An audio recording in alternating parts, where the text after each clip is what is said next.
I'm a little nervous to start the show today because Tim just told me that he was working on his Toastmasters group before we recorded today, and I just have a feeling he's just going to be too powerful. I'm all warmed up. I'm ready to go. I had my toasty. coffee. I had my Toastmasters meeting. Yeah. It's like when my dad, I'd wake up as a teenager. Dad had already been awake for 2 hours, read the paper, 3 cups of coffee. Hey, son, how are you? Oh, wait. I was telling Tim that I'm off the Humble and Fred show this week.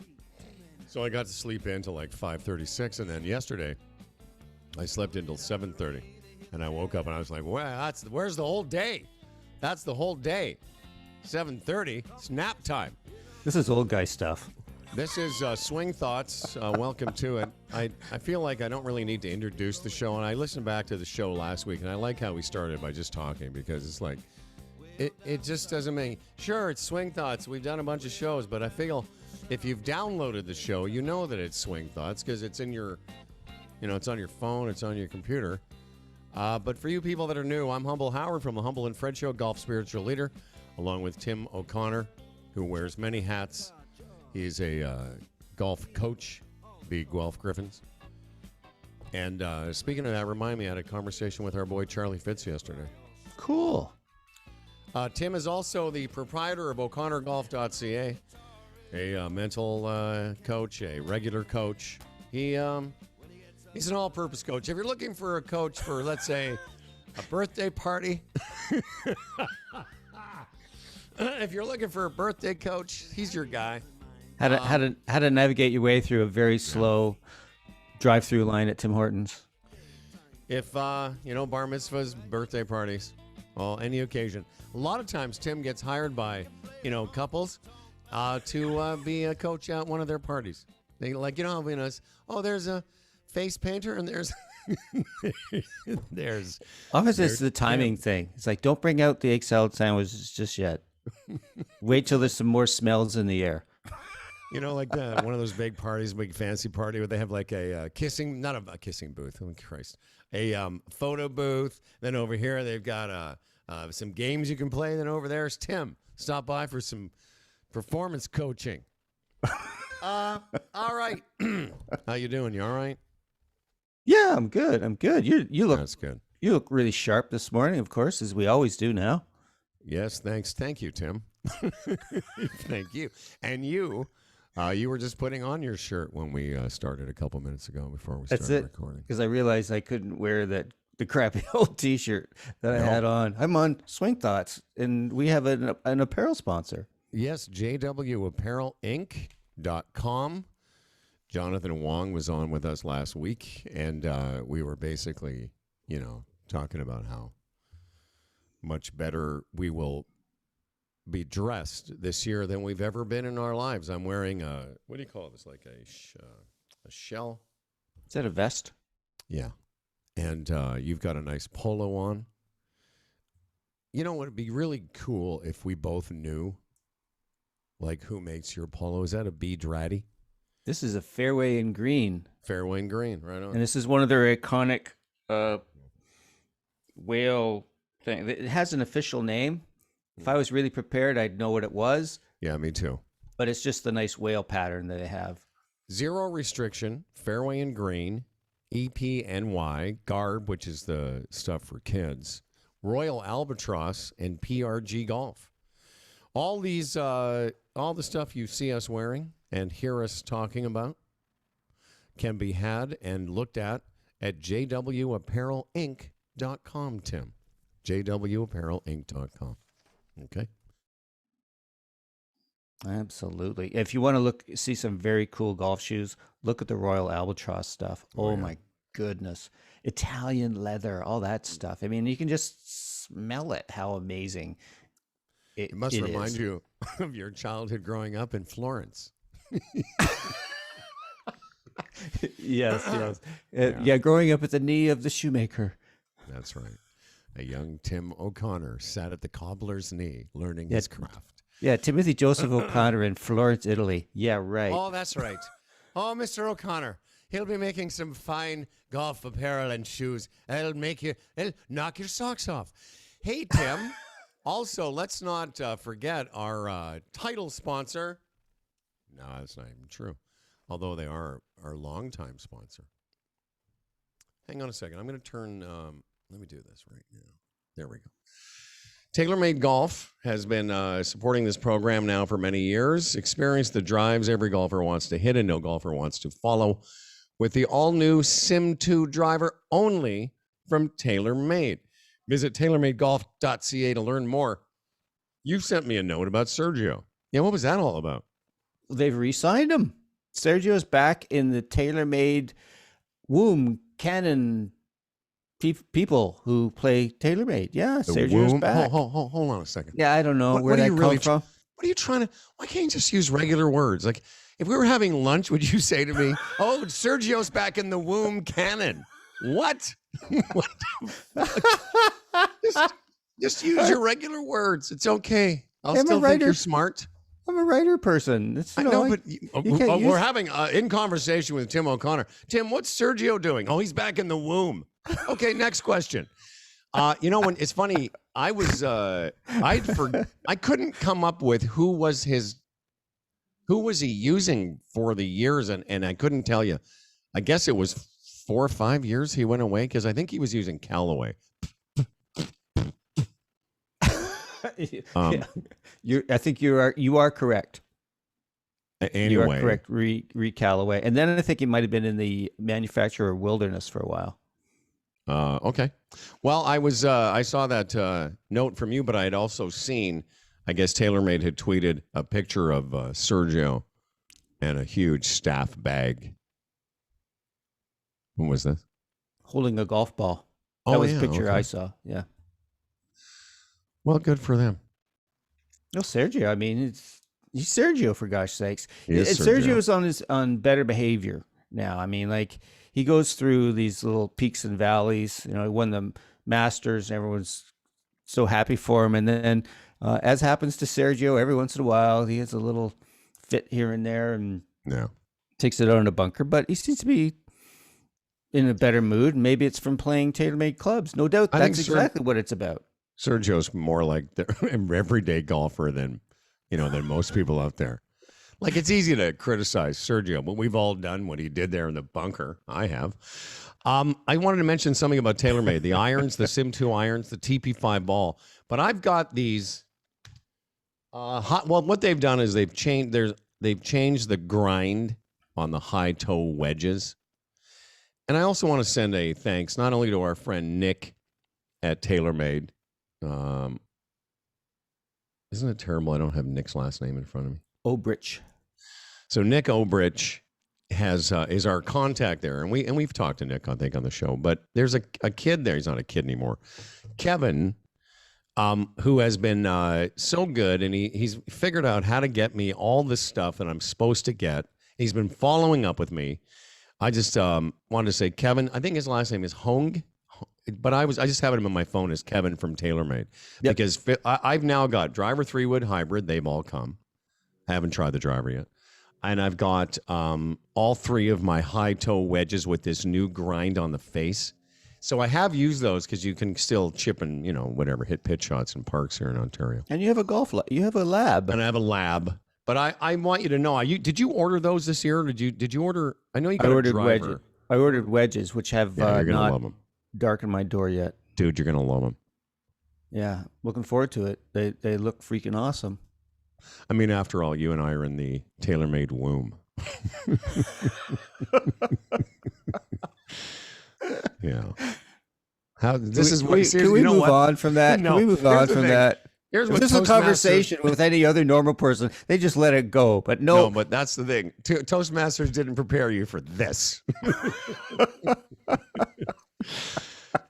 Anyway, it's exciting. I can't wait for you to get them because I got them this week. The last one came, the 50-degree came, and I was out hitting yesterday. It's pretty cool looking. And it's got this different, what do they call it, like a black matte finish. So we're very lucky is what I'm trying to say. Yeah. Okay. So speaking of hard goods. Yes. given our conversation with Ryan Robillard of Super Speed, Yes, I sir. ordered me the set of Super Speed stick things. Hang on a second. Very nice. And so did Super another Speed. listener. Oh, Another Ronan. listener. Ronan. Yeah. Yeah. Oh, did you converse with him about those too? Yeah, Ronan sent me a nice note and asked me my opinion of them. After our show last week with Ryan, I spoke to him. I just gave him a call because I wanted to make sure I was doing, he's a really great kid. I don't know a kid anymore.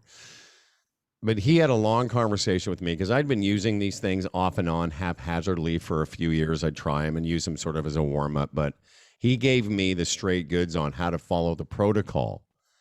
And I've been doing it pretty religiously for a couple of weeks, and already I can see some speed gains, but more importantly, some psychological, like I'm not used to letting my body move that quickly. It's pretty interesting. Oh, that's what really intrigues me about it. That whole thing of like you were the one who used that word, swing with abandon. I mean, I just love that. There's just, as I said more than a few times on that show, swinging with some freedom. Mm-hmm. That is awesome. And I also like the fact that this is something, if you do it, say 10 minutes, 3 days a week, that's pretty doable. Yep. And I was saying, actually, this morning, I was thinking about this, is that one of the challenges that we have in golf is that a lot of time we think that all the stuff that we need to do can only happen at a golf course. Right. You have to drive to this place. And well, here we are in this golf, the golf demic, if you will, the lockdown in Ontario. Yeah, it's patent and we pending. can't do this thing. No. So, but with this, with the Super Speed, you can use these things at home in your backyard. Outside, save the drywall, and get your work in. I think it's really cool. Well, the thing about golf training is sometimes, and I've done a lot of it, as you know, but sometimes it's not quantifiable. Right. Or so, one day you'll work on a little bit of this and a little bit of that. So I tend to keep track of what I've done. And one of the things that Ryan suggested, and we were talking about this, is that, it's a great, like I'm going to keep my speeds so that I can compare, like, am I making any progress? And you're right, it doesn't take long. There's a sort of a 6-minute dynamic warm-up that they recommend, Super Speed people recommend. It's kind of similar to the warm-up I already do, the Brooke Benny Bam Lam warm-up. It's about 5 or 6 minutes, and then the actual protocols are 39 swings. I will say there's a caveat, and I just want to be honest and authentic, and I'll read to you what I said to Ronan, because he asked me, I guess he was listening to the show and he wanted to know what I thought. All I said was, I've had the sticks, excuse me, and I've used them, but I said the biggest difference is I got this monitor. It's a PRGR monitor. I think I talked about it. I'm not sure if I mentioned it on the last show. You did. But it's an investment, and you can use it outside. You can use it indoors. But the nice thing about, for me this time, using the Super Speed sticks with the monitor, I said to Ronan, I said, at least now I can see if there's any kind of increase. And you can, and I think I'm not saying they're not going to be great on their own, Timmy. I just think if you can get to a place, maybe once a week or once every couple of weeks, go to somebody who's got some, either a TrackMan or a monitor of some kind, to see if you're actually getting any increases. That just makes a ton of sense. I mean, one of the things that I've really become in the last couple of years in terms of coaching is the importance of data. Because we can go back to our friend Carl Morris. He says, where does confidence come from? It comes from evidence. Mm-hmm. And when you have data, you start to see what's actually happening in your game when you track things. So things such as speed, and then you can see how it's actually going. And then you have some hard numbers to go by rather than just your recollections, because we forget things, and you have a great week or a couple of weeks. But when you start to see things over time, you start to see where you're really improving or not, and then you can make some adjustments. So that's what I really like about the things that we've been discussing recently on this show. Decade, that using stats and tracking yourself with a thing like PRG. I think it makes a ton of sense. Can I just ask a question? I'm hearing like a noise or a music or something in the background. Is that something coming from your computer? Not music. Okay. It might have gone away. I'm slapping my hand down every once in a while. Maybe it's... No, it sounded like somebody was playing a song in the background, one of the kids. No, I agree. And you agree. And by the way, Golfdemic, I'm trying to get that patented. I believe I was the originator of that. By the way, speaking of the Golfdemic, do you think is it more fun to not play golf wearing shorts or to not play golf wearing long pants and a sweater? I personally think, because I've been wearing shorts the last week, that not playing golf in shorts has definitely elevated my mood. Not playing golf in shorts. Not playing golf in shorts. I don't know.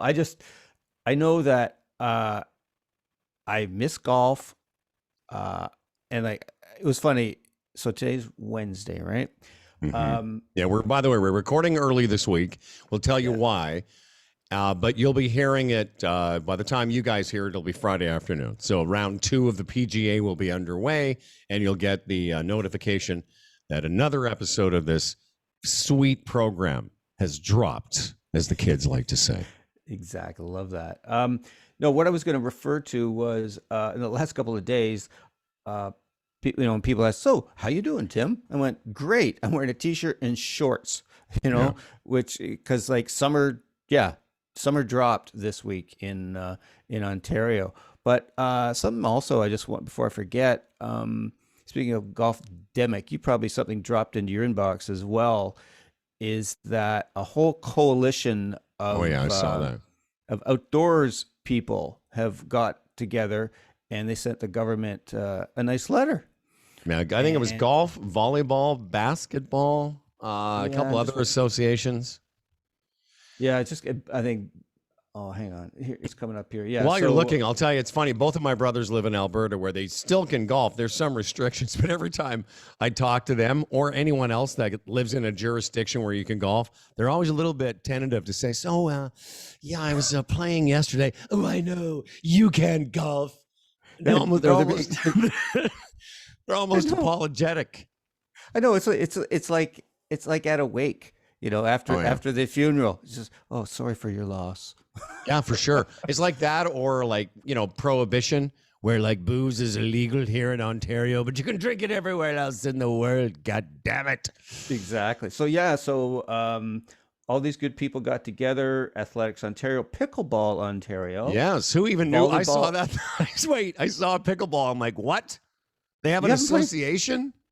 Exactly. Well, that's how big pickleball's come. We should get a pickleball guy on this show. I know a bunch of golfers who play that sport, but I heard. The volleyball people, the soccer people, tennis people, Golf Ontario, all these associations. And, it's kind of like they just make the point. I love here. A recent report in the New York Times has gone so far to state that, quote, the share of transmission that has occurred outdoors seems to be below 1% and maybe below 0.1%. There's not a single documented COVID infection anywhere in the world from casual outdoor interactions. Yeah, I know.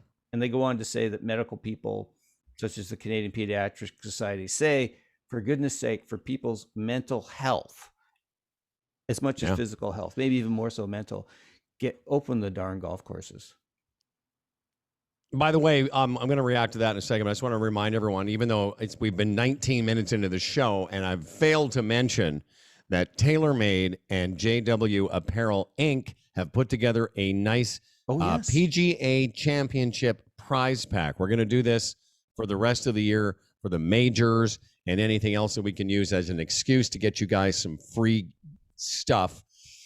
And the prize packs are cool. We'll tell you about them, but basically some balls, a TaylorMade cap, a Masters putter cover in one, a Masters head cover in the other, and a JW Apparel Inc. Golf shirt or polo, as they're called.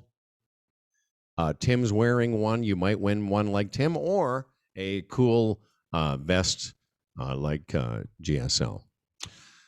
Yeah, man. I think I mentioned this on the show last week that I'd made a decision that I wasn't going to wait until June 2nd to be happy about golf. And, I call it the gratitude over attitude protocol, which is firmly in place. And because I thought to myself, how can I, be a spiritual presence if I can't, for my own self, find a way to get through this or to experience it? Get through it's the wrong word. To experience it in a way that will make it good for me personally, and then around, obviously for those around me, don't have to keep speaking quietly. Daddy, hi, Daddy. One of my daughters, hi, Daddy. Are you okay? I'm fine. Of course, I'm not really fine. But I think that's for me at least, that was the decision I made because it's so easy, as you know, to fall into nothing but conversations of a negative manner. Totally. Yeah, and spend all day griping on Twitter and sending out antagonistic tweets and all that. And I still do that. I still do that, but I just don't really care about them. Yeah, well, no, please continue. No, it's important to make the point, as I just did a few moments ago. But so similar to you, what I've been doing is I've been telling anyone who cares, I've been practicing acceptance. Really, because what else can I do? If I sit around all day pining and looking at my phone every 5 minutes to see if the order to close golf has been rescinded, I'm going to drive myself nuts. Yeah, because absolutely. As the Buddhists would say, that is a recipe for suffering. I want a recipe for peace and equanimity. Gratitude over attitude. That's what Buddhists said. It's in even that what you just read. So I saw that this morning and I looked at it, and rather than, when you say, tweeting, snark, I still can participate in the world, but where I live in my, gut, I have, it's not tweaking me like it was for the few weeks after it, in April 17th, when they closed it down. I was really bummed. And then I realized, well, that's just like a story you tell yourself. And, I was ready to play, and I was already playing pretty well, and I was looking forward to playing even better. And then I was like, well, this time around, what else can I do? I mean, I talked to you, and I talked to Casey, and I talked to Charlie Fitzsimmons, and I talked to my buddies, and they're all golfers, and we're all talking about golf, and it's a super drag. But in my heart area, I'm fine with it now because it'll happen, and it might happen earlier than they say. What do you think? Do you think those people will have any impact on the government? I'll be honest. I don't think so. I think that the government will hold firm. I mean, for goodness sakes, if they were going to open it for kind of like reasons to help people, wouldn't they open it for May 2-4 weekend? And that's highly unlikely going to happen because the golf courses wouldn't be ready. That's a big weekend for golf, May 2-4 weekend. Yeah.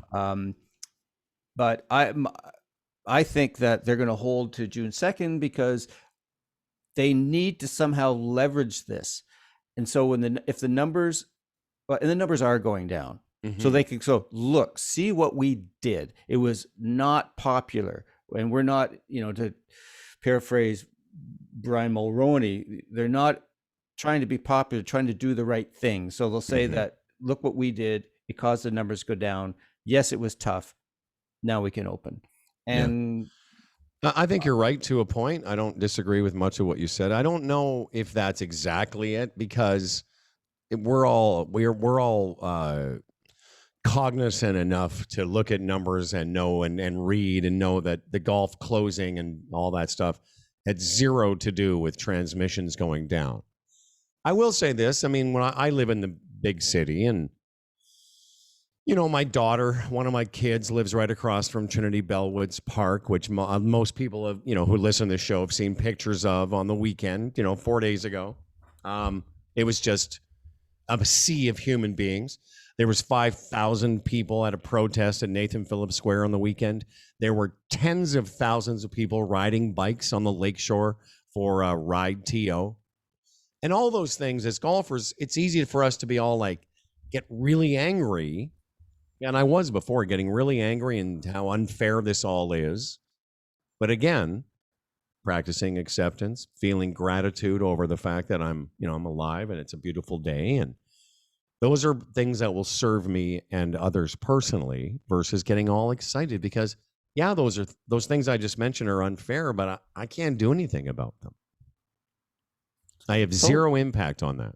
Totally. I mean, it's kind of like in our culture, so many of the messages that we take is, I'll be happy when. Right. I'll be happy when I break 80 for the first time. I'll be happy when I get the promotion. I'll be happy when they finally open the golf courses. Exactly. But when we get these things, no, we're not happy. We want something more, something. And so to me, things like this are actually, you can spin them, or not spin them, but you can see the gift that's in them.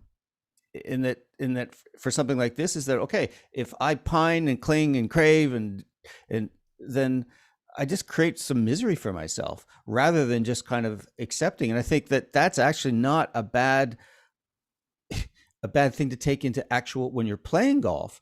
Exactly. Excuse me. And one of the reasons I started it sort of facetiously last week, telling my, anyone, I talk to people and I have this whole, bit that I share with everyone. But I did it for practical purposes. I just wanted to comment on something you said about I'll be happy when. Like all these golfers that I know, my phone, I have an app. I've got 40 different guys we're on this chat, and then there are a bunch of guys I golf with. And they're just apoplectic. Totally. But the fact is, on June 1st, they'll still be pissed off. On June 2nd, it'll be like, just like you said, the first time you break 80, you'll be like, wow, that wasn't that hard. And I'm still unhappy and I hate my life. You know what I mean? Exactly. Like nothing's changed other than this number was 80 and now it's 79. And nothing will change for people in an unhappy mode on the 2nd of June, except they'll be momentarily happy that they got to play, but then all the problems that they had on the 1st of June will still be there. Exactly. Yeah. So we could talk about this forever, but why don't we get into some golfy stuff? Our guest today, and I know there was an article you wanted to share some stuff with me, and I'm interested to hear about it. Our guest today is somebody that I came across in the golf Twitter verse that I occupy. And I had mentioned his stuff. It's a site. I believe he does this for a living. It's called practical-golf.com. And he was the guy, John Sherman, that is the editor, and he's also a very good player. I've read the blog, and it's like a blog that's 6 years old. So he's been doing it. He sells products on it. He has a book he's written, and et cetera, et cetera. But it's some practical stuff to get better. And the reason I think it's good for our show, and I wanted to talk to him, is leans very heavily on the mental side of the game. But unfortunately, John is not with us today. So I've saved something for later in the show that I think is very O'Connor-esque in terms of its tone. But why don't you start us off today with some practical golf stuff? You said you saw an article in Golf Week or something you thought would be interesting for us to unpack, as the kids like to say. Tim, unpack. I gotta hate that. No, I know. Just talk about it. Yeah, that's like everything is a narrative. No, just talk about the damn thing. Imagine using other words when simpler words were available. Oh, we're back to the womb thing. No, I didn't say that. No, I subscribe to Golf Digest, and so every day I get this Golf World stuff that pops into my inbox. And today it was really cool that through the press room they had all these guys, as they always do before a tournament. They bring in the defending champ, and they bring in the and especially in a major. So they bring all these people in. So Jordan Spieth, Justin Thomas, McIlroy, and it's something I want to get to because I think it connects what we're talking about. And they go like, they love McIlroy for his candor, if you will, but they think he just went too far this time because he said that he's happy that golfers are back. He says, "I'm even happy that the mashed potato guys are back." Yeah. So the writer goes like, "Sorry, That's funny. Rory, you've crossed the line. We're not happy the mashed potato guys are back." But no, the thing that I thought. By the way, I just wanted a quick comment about that. I don't even understand what that is Neither do about. I. Like, you, the man, get in the hole. Baba Booey, I understand. It's a Stern reference. Oh, you know who that is? Howard Stern, yes. No, but I'm saying who Baba Booey is. No, I don't. That's his producer. And he calls him Baba Booey, but for 10 years now on golf broadcasts, people have been yelling it out. And what Stern does is he'll play the audio from the golf tournament where they yell out Baba Booey. So at least I understand that. But mashed potatoes, I have no idea of its origins. But that's funny that he said he's happy the mashed potato guy is back. That's good. But but is that because, just quickly, is it because of our age? Is that we're just the mashed potatoes part? Yeah, is this something that someone under 35 would understand? Maybe. I don't know. It's a mystery. It's like politics, religion, and a lot of women. Hang on a second. Why do people yell mashed potatoes in golf? After a player takes their shot, occasionally during their swing, some prat in the crowd, which is obviously English, will yell something along the lines of mashed potatoes or cheeseburger, but it doesn't say why. Please continue. Okay. So maybe one of our listeners will go on our Swing Thoughts Facebook page and inform us. Anyways, so this is something I think connects to what we're talking about.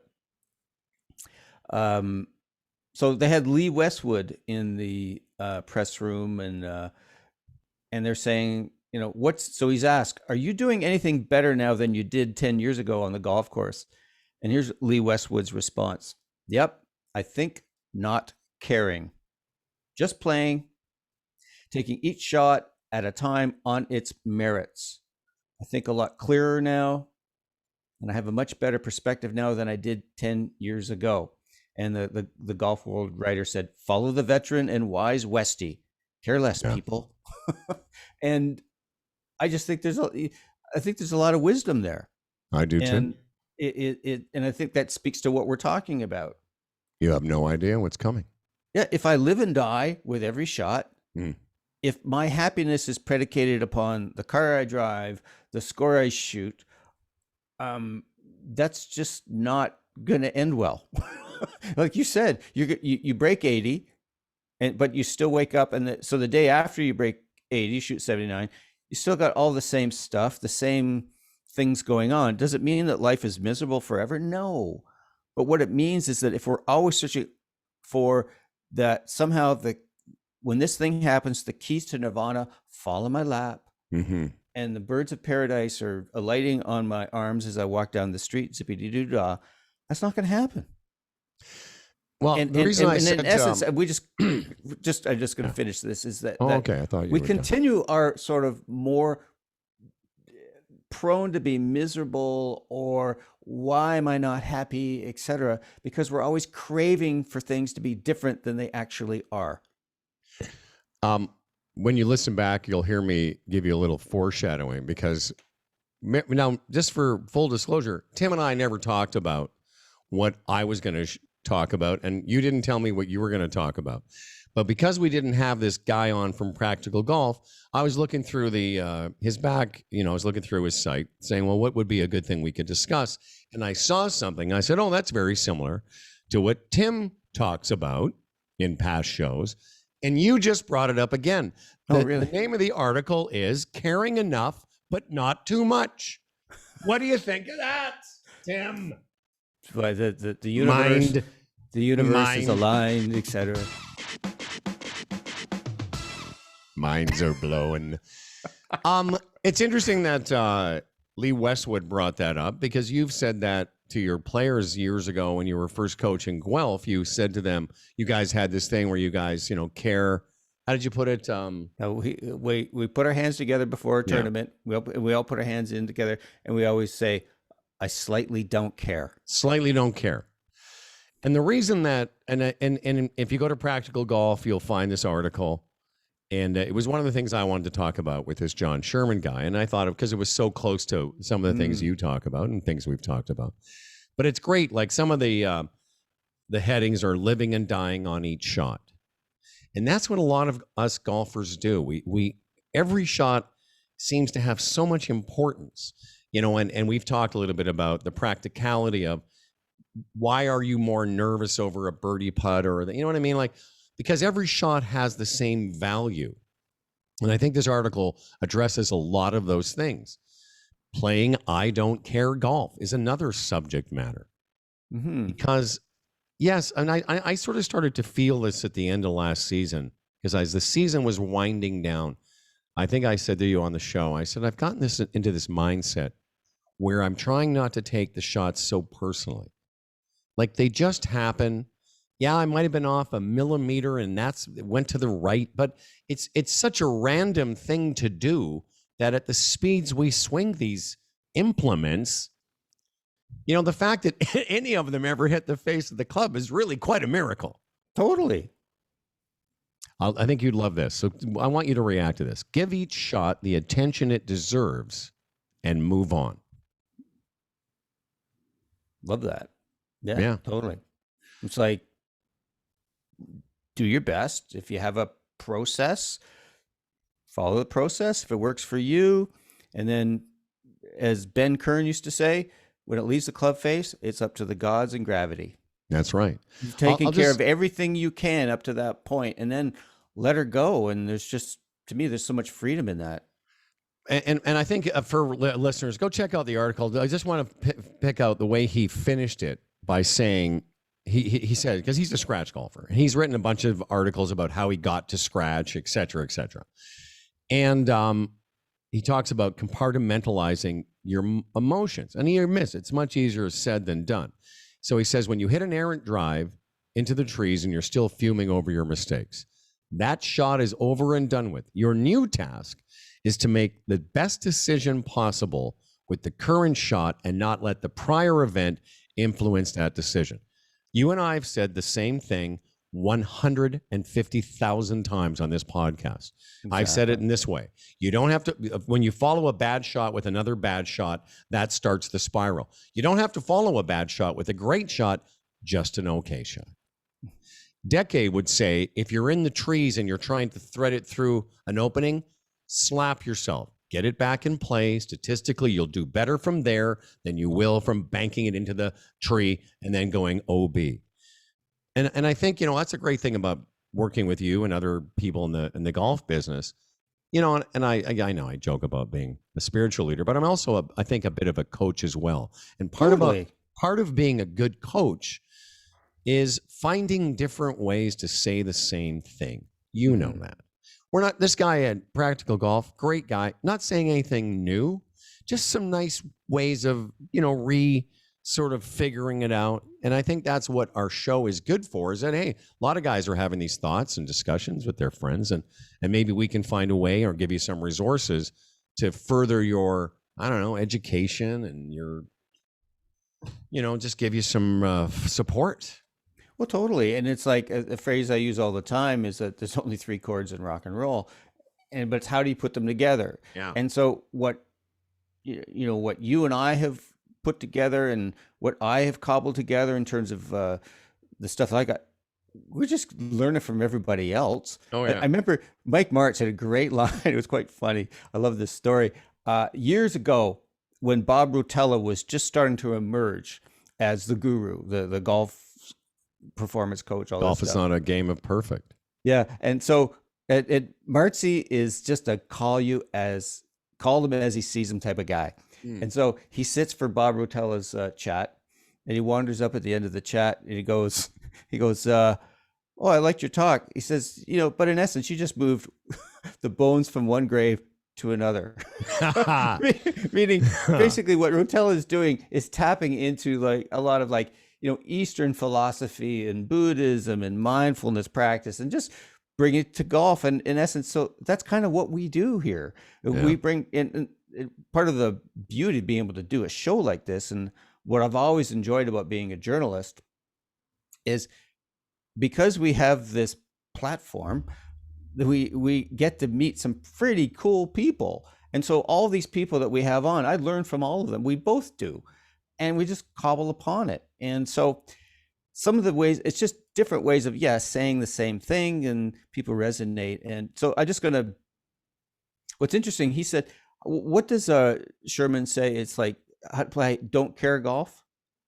Yeah, it's called "Play I Don't Care Golf" is one of the headlines in the article, in the body of the article. Okay, I like that, but I think what a lot of people get pretty literal, and it's like, well, I don't care. No, I think if we're playing golf, we're hitting the ball sideways and 3-4 putting, yeah, we care.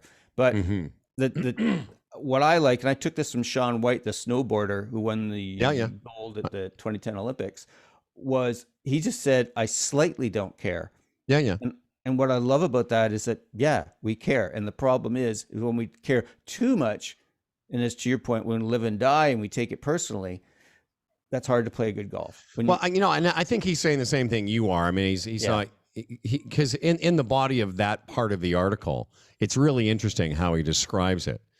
He says, I used to play an unproductive game. Let's say the first 5 holes were a disaster. I might say to myself, oh, just forget about this round. We've all done that. Then all of a sudden, I'll have 4 good holes. I might say, wait, I'm just going to play this one out and see what happens. He says, unfortunately, golf, doesn't work this way. There's all these opportunities to say to yourself, I don't care at all what happens. Often I find golfers do this, and we've said this, as a defense mechanism. This is the brilliant part. I love this next part because it's so true. We're scared to find out just how badly we might score if we keep trying after a rough patch. I'll say that again because I think everyone's done that. And he sums it up perfectly. We're scared to find out just how badly that score might be if we keep trying after a rough patch. And here's how I know we had a conversation once by saying, because I've done this, when I used to give up before I learned how to put on the big boy pants, when I would give up, the reason I would be mad and I wanted everyone in my group to know that I'm having a shitty day and I'm way better than this and I'm not even trying anymore. The reason I did that was 1, because I was a child. 2 was to give the people in the group notice that I'm much better than this. But mainly it was so that when I shot the number that was going to suck, I'd be able to say somewhere in my bullshit brain, well, I gave up after 15 holes. The thing is, continuing to try, you're still going to shoot a higher number than you'd like, but at least you can leave knowing that was the best. And I've said this on the show 2 years ago or 3 years ago. That's the best you could do that day. And I'll say this as a conclusion to this seminar. As a conclusion is there, and I will, again, if you've listened to the show for 164 episodes, you've heard me say this. There is a satisfaction, whatever the number for you is, that's 10 shots higher than you normally shoot. But there's a satisfaction of knowing that even though you might be slightly embarrassed or bummed out or whatever it is, I learned that I could drive home after an 80 whatever, knowing that I didn't give up, and it made me feel better. And I didn't know that when I was younger because I used to feel like, well, all those things he said, we're scared to find out how badly we might score if we were continuing to try, Exactly. But now I go, well, there are some days, you and I both shot like huge high numbers in this tournament last fall, ridiculous numbers. But I had such a great time doing it because I'm like, hey, I'm playing a golf course at 7,000 yards. It's 6 degrees, and I'm getting no roll. Years old. I'm getting no roll. Of course, I'm going to shoot 87. Yeah. So that's what I wanted to say. It really is a defense mechanism when we give up, but it's partly because we're a little bit scared to find out that if we kept trying, how bad it would be. Yeah, exactly. So much good stuff in that, but. I'll take questions now. Yeah, exactly. Thank you for opening up the floor. Any questions? Golf spiritual leader. Yes. Who's that? Timothy O'Connor? First time caller. Yes. I love the bit about, so what are we afraid of? We're afraid of, well, they'll think I suck. And also we're mostly afraid of what it says to us because we identify with the shots. So leave that. But the key piece to me is we are what we practice. Yes. And so if I spend my whole life with, I got this result, or this happened, or this didn't happen, and I'm going to rationalize it to myself and to others. Well, I got angry, and when I get angry, I lose focus, and that's why I shot 93. Or I knew with that boss I wasn't going to get the promotion, so I just gave up on it. So that's why I didn't get the promotion. Everyone knew I should have got the promotion. You're just deceiving yourself with bullshit. Whereas if you practice close to things that we're talking about, acceptance, gratitude, this is where I'm at today, this is what's real today, then we can take that in our lives, because the way we live on the golf course, in our families, in our business, everything, that's why golf and life aren't different. They're all the same thing. So if we're not living authentically and kind of being who we are, if we're making up these stories, I gave up, I got angry, whatever, that's just not good practice for living life in an authentic way that's going to move us along to who we really want to be. And that opportunity isn't really there in other sports. The only other sport I ever was only a sport, but I was a pretty good little hockey player as a kid. And in hockey, I just don't remember, even when I was on a team that was down like 7-2 in the third period, you always kept there's an inertia to hockey. You're always continuing to try because it's kind of built into how you play the game. But in golf, I can't tell you how many rounds I walked off the golf course, or I gave up, or I started hitting it without thinking, et cetera, et cetera. We've all done it. Yep. But over the course of time, my boy, Paul Henrik, who I talk a lot about on the show, just a really strange man with some great stuff that he says, but he was the one that sort of taught me, the phrase, wearing the big boy pants and continuing to try. One of the things he said is good follows good. And I didn't really know what he meant when he said it to me. He says, good always follows good.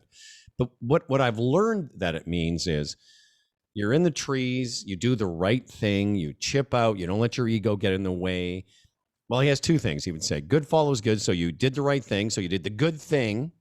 And then, by doing that, it does something to your cortisol. It keeps your stress levels sort of in check. You can bring your attention to the next shot. Sometimes you might hit a good one, 10 or 15 feet. You sink that, you make your par. At worst, you make a bogey, but nothing really infected you. Because, I was the guy that would try and hit it out through the little opening there because my ego said, I've still got to try and make birdie from here. And then I would hit the tree, and then I would come back in the rough. The next thing I made a double bogey or a triple. And now I'm filled with all this poison.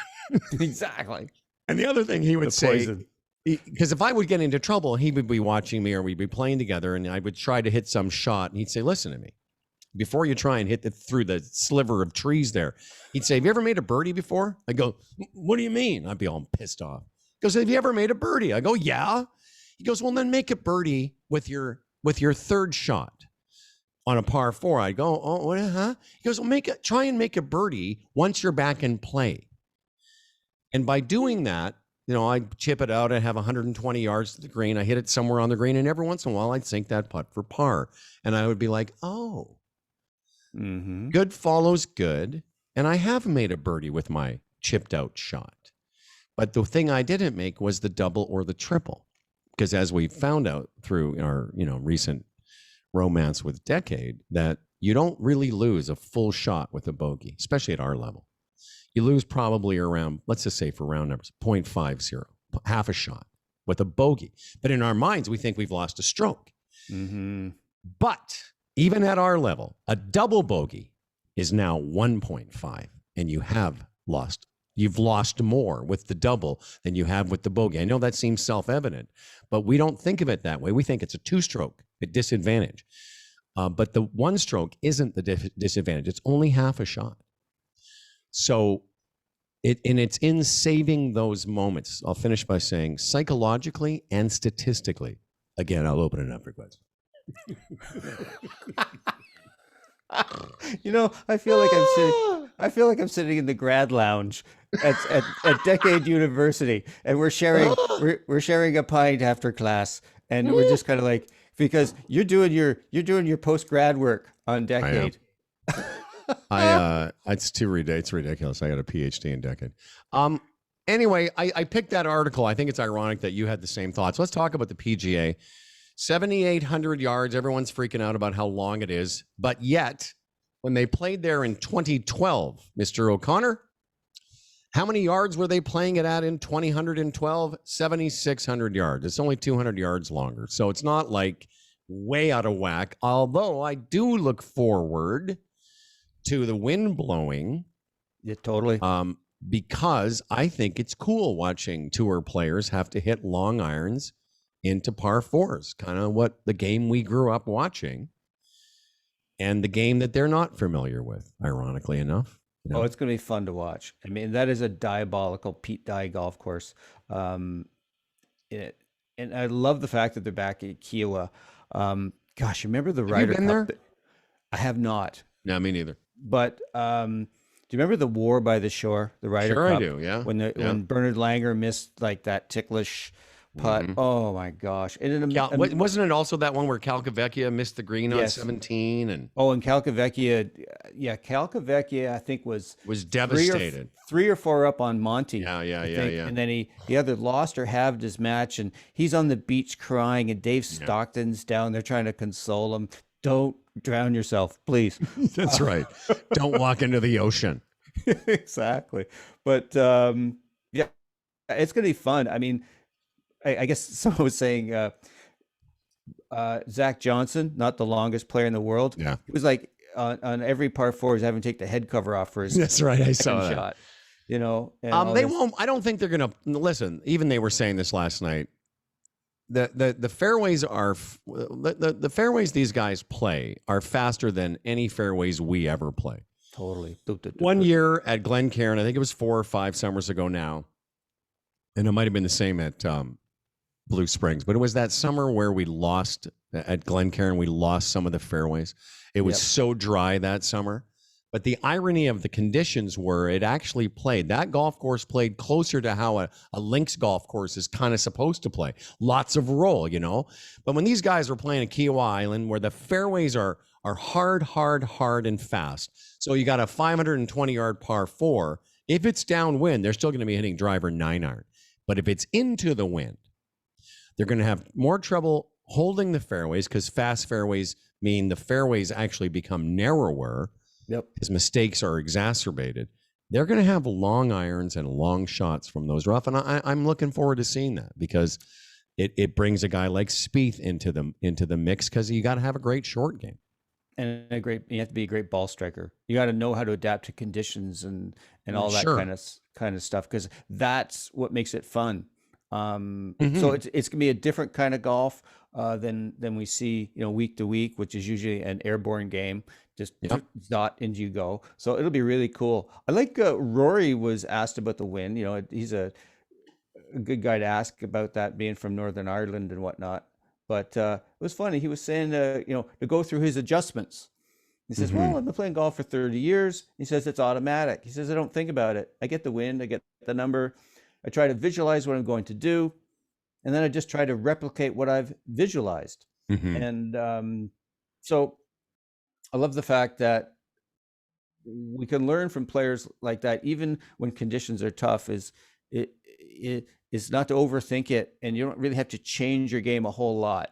The main takeaway, I think, for people around wind is the tendency is, again, self-awareness. The wind's blowing in me. What's my tendency to swing like hell at it, as opposed to maybe take one more club and just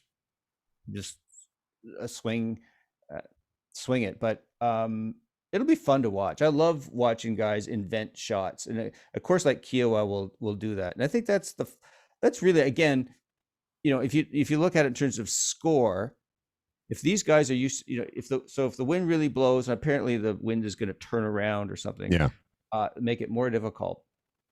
So for a player like you, shooting even par, that's a good round on a kind of a regular day.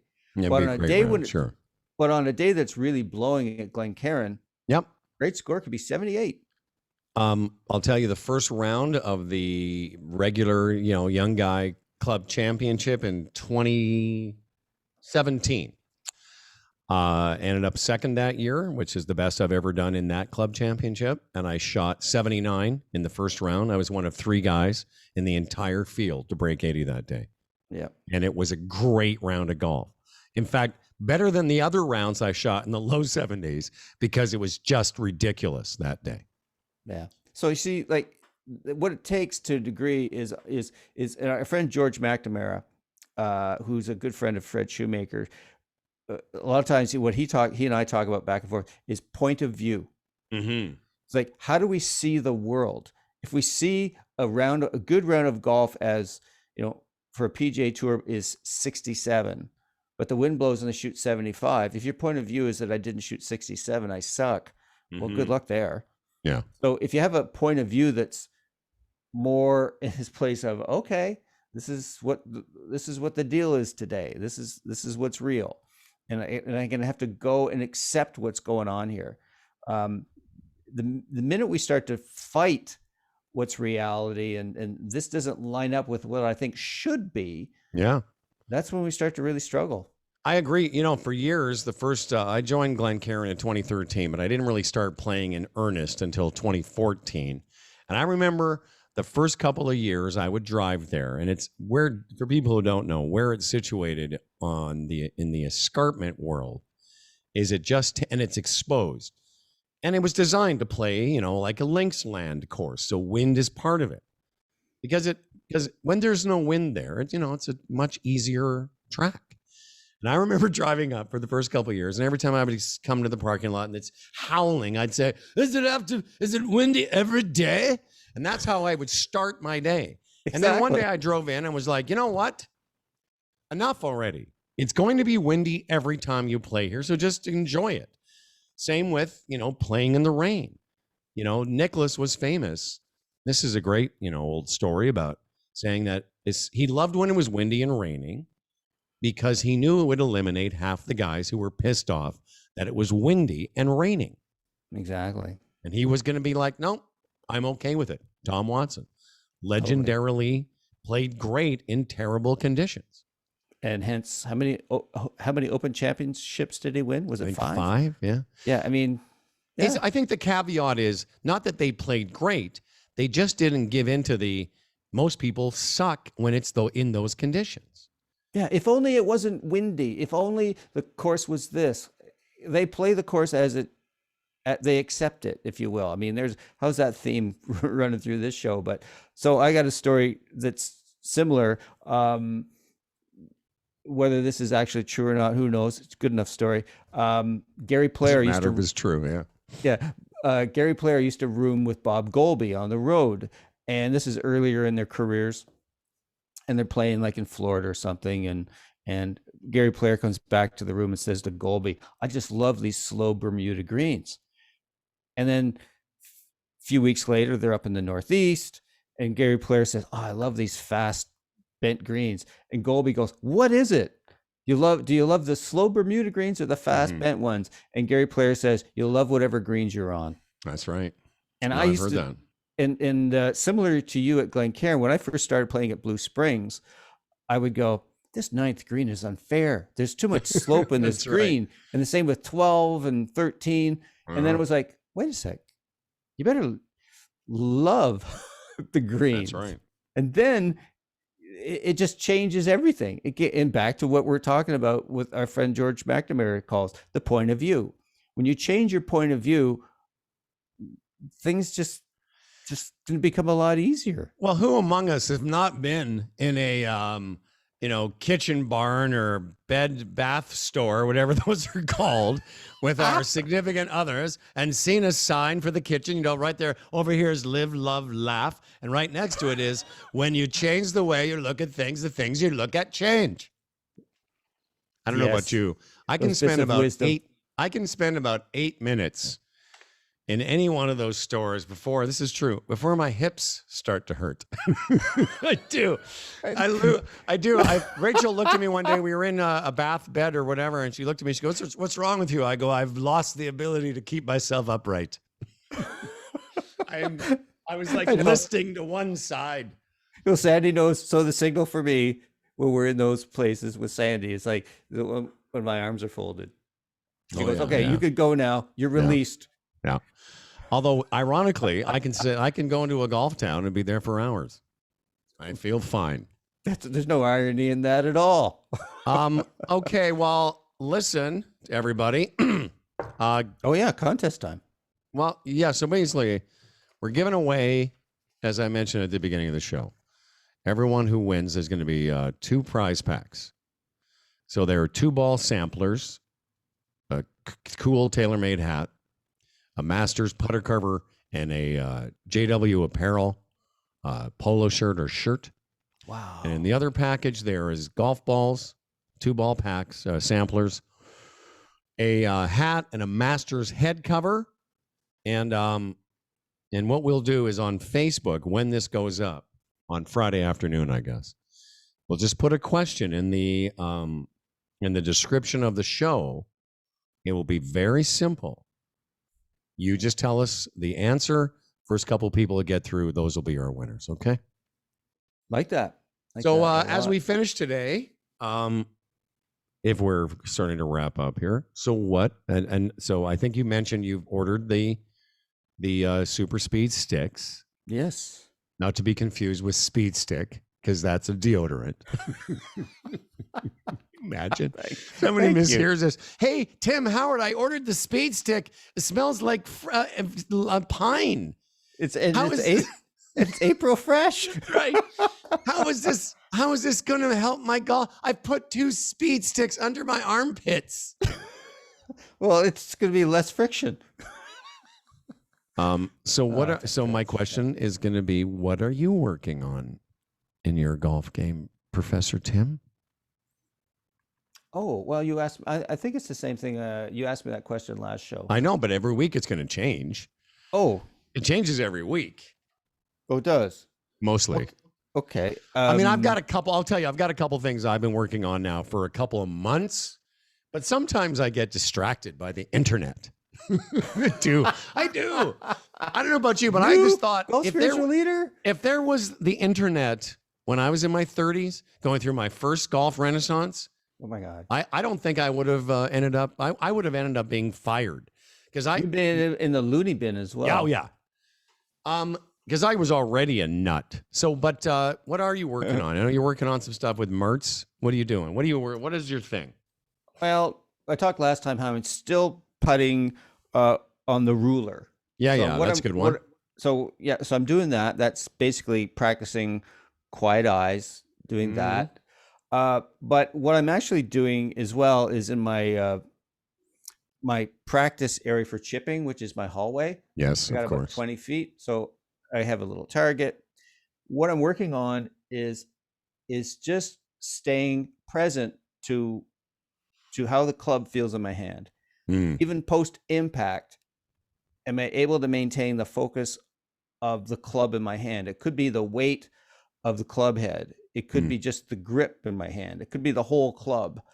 So what I'm working on is just, can I stay present to this experience, as opposed to what I often do is, how did that turn out? No, did I hit it solid? Yeah. Did it go to the target? And I find that, again, I think this marries nicely with what we're talking about. If I can stay present to what's going on, it's quite amazing what can happen. Is that my body can just release. It's just, everything just happens. My body, as we've talked about many times, it self-organizes itself to hit the ball, the right trajectory, the right distance, all of that, without me thinking about it. Go ahead. So what I'm trying to do, I'll just try and just wrap this up. I know this is no. This is why I wanted to just mention. You can do another hour. I just wanted to mention. Shoemaker has said that a bunch, where he says most golfers can't think of, the club head all the way through their swing. Yeah. At some point, you lose focus of where it is in space. Please continue. And why do you lose focus? Because you're thinking. Yes, and you're living in this place of I hope this thing works out. Right. I hope this shot goes in the hole. I hope I hit this solid, whatever. So immediately we leap to the future. Mm-hmm. As opposed to staying with it through the entire swing. Exactly. And because what's going to happen is once the mind gets involved, it's going to, if it feels like, oh, it did this, it's going to try to compensate or do something, and all kinds of it's like dropping sand into the gears. It's just Hmm. going to get in the way, basically self-interference. By the way, I just thought of something. Remember, you said to me we should get this guy Adam Young on the show. Yes. He works. He and John Sherman do a podcast together. That is cool. So we will Did not know that. maybe what we'll do in rebooking John, we'll say, hey, why don't you guys see if we get Adam on as Oh, yeah. well? I love Adam Young's stuff. His book, The Practice Manual, Hmm. is wonderful. That is a great book. There's key books to recommend to our listeners. Extraordinary Golf would be one. The Lost Art of Playing the Game by Carl Morris, and The Practice Manual, Adam Young. Well, I'm Great going to tell you books. right now, from what and by the way, on Practical Golf, he recommends the PRGR monitor. He recommends the divot board. That's his latest one. And he recommends the Super Speed Golf Swing Speed Training System. See how we're all in alignment here. It's all a confluence. I'll tell you what I've been working on. Symmetrical.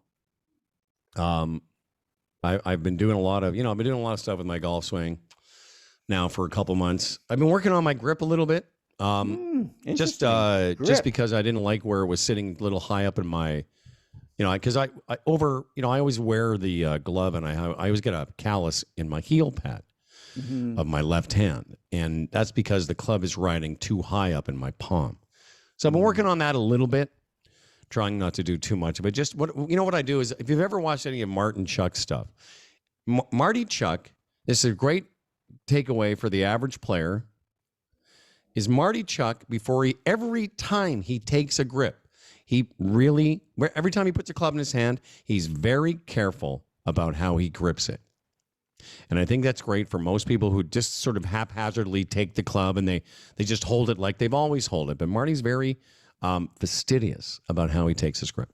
But here's what I've been working on, and this is the last thing I'll say about the super speed swing training. So I've been doing it for a while, and then I got the monitor, so I've now started the program in earnest. But one of the things I had Rachel do this the other day is I wanted her to tape me. The lightest of the three levels is green, so there's green, blue, and red's heavy. So green is actually a lighter shaft than your regular golf club. Mm. And I'll just give you this. So I said to her, I want you to tape me swinging as hard as I can. Because in order to swing as hard as you can, to your point about, not thinking about results and not thinking about how to do it. When you go and I don't recommend this for everyone, but I worked up to this. When you try and swing as hard as you can, what you can't do is interrupt it. Right. So I said to her, I'm curious. I want you to tape me doing this because I'm curious what my swing looks like when I'm not trying to put it somewhere. And I got to tell you, Tim, I had her do two swings, two of the best swings I've ever put on tape.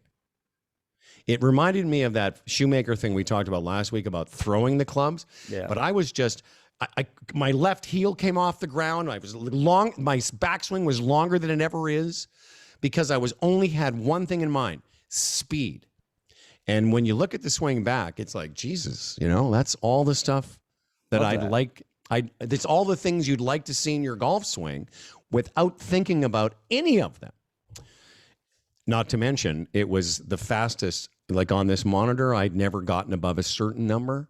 But then I did this little experiment and I got a few miles an hour faster because I was just, to finish it up, swinging with abandon.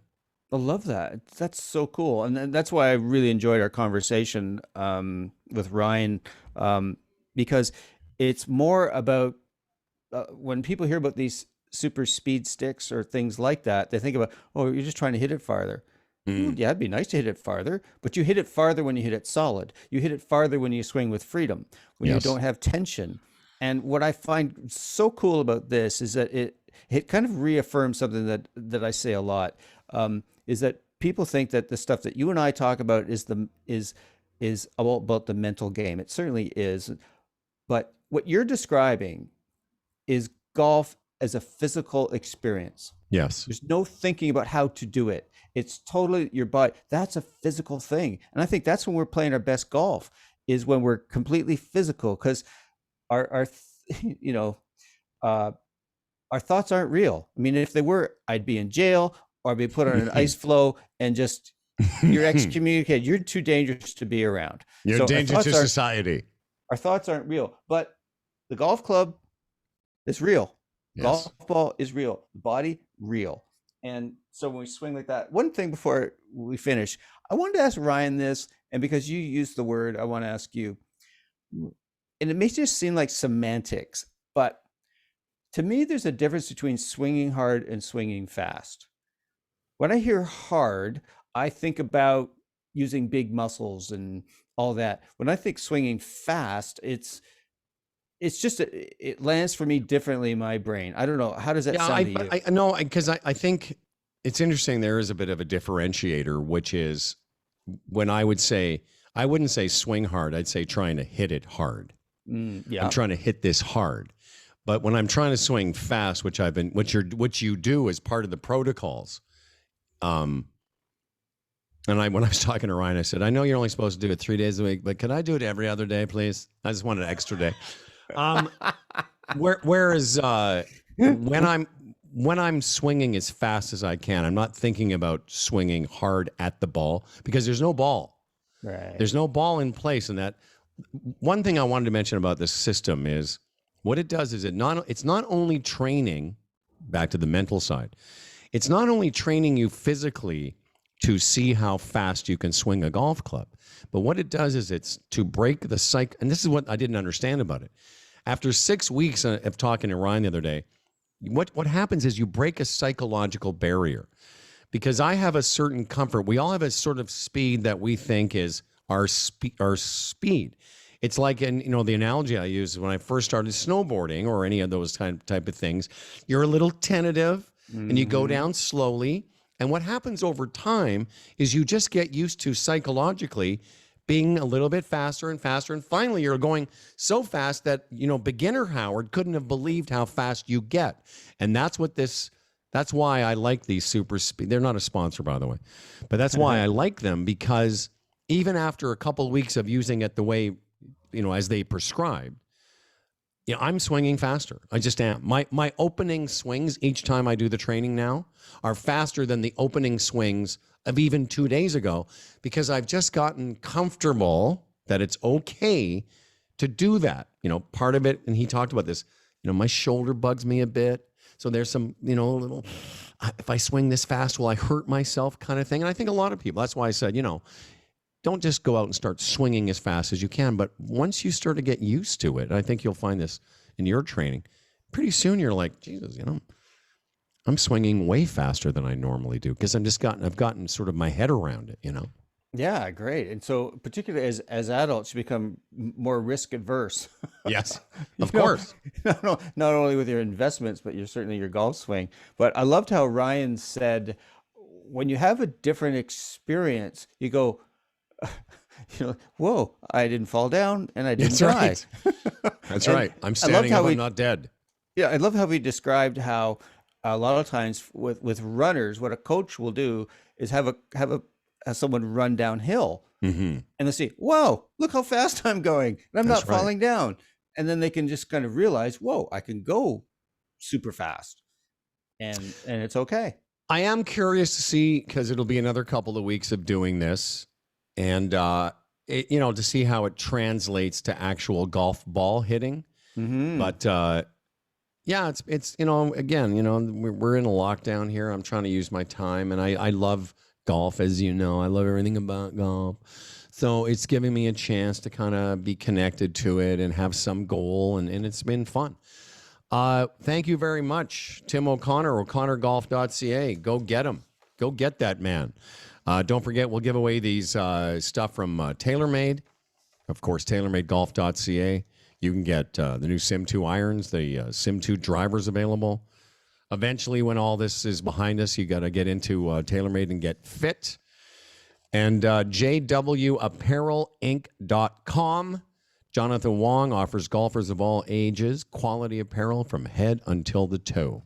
Anything else? How about this? We don't do this very often. Who's your pick? Who is your pick for the? Now, again, keeping in mind, everyone, that we're recording this the day before the tournament starts. So don't make fun of us if our guy missed the cut. But who do you like this weekend, Timothy? I have not given it any thought. That's the best thing for me to do. Would be Justin Thomas. I just think that he's ascended to. He's already won his major. I think it was a PGA. And he's just in that realm now. Yeah. And he gets excited, and he's a great ball striker. He's got a great mental attitude. He knows how to adjust himself. So, JT, how about you? Same. Actually, I was going to say Justin Thomas. I picked him on another show that I did. I like John Rahm sentimentally to complete the career Grand Slam. It would be cool for Jordan Spieth. Yeah. Only, cool. Here's how rare that is. If he did it, he'd be the first guy since Tiger 20 years ago. And before that, it happened 40 years before that when Jack Nicklaus did it. So you're basically, if Spieth wins this weekend, he'll be, I think, the 6th player to complete it. And that'll be something to see. Are you saying that the Tiger Slam was 20 years ago? Yes, 2000. Wow. Yeah, I know. It's crazy. Time moves on. Actually, 21 years ago. Oof. When they put up stats and career, things, like one of the things on live from the PGA Championship last night I was watching, one of the stats, every stat about Tiger Woods is like a Gretzky stat. It's like, what? So, Justin Thomas has won 14 times before the age of 28. And then they listed the guys in Rory, Spieth, and then they listed the Tiger. Tiger won 14 times by the time he was 23. By the time he was 28, he'd won 39 fucking times. Okay? That's right. I swore, Tim. Say a prayer for me. You're in the womb of my acceptance. Okay. Very nice callback. I'll go to the canon, whatever that meant. O'ConnorGolf.ca, humbleandfredradio.com. This is Swing Thoughts, and we will see you next week.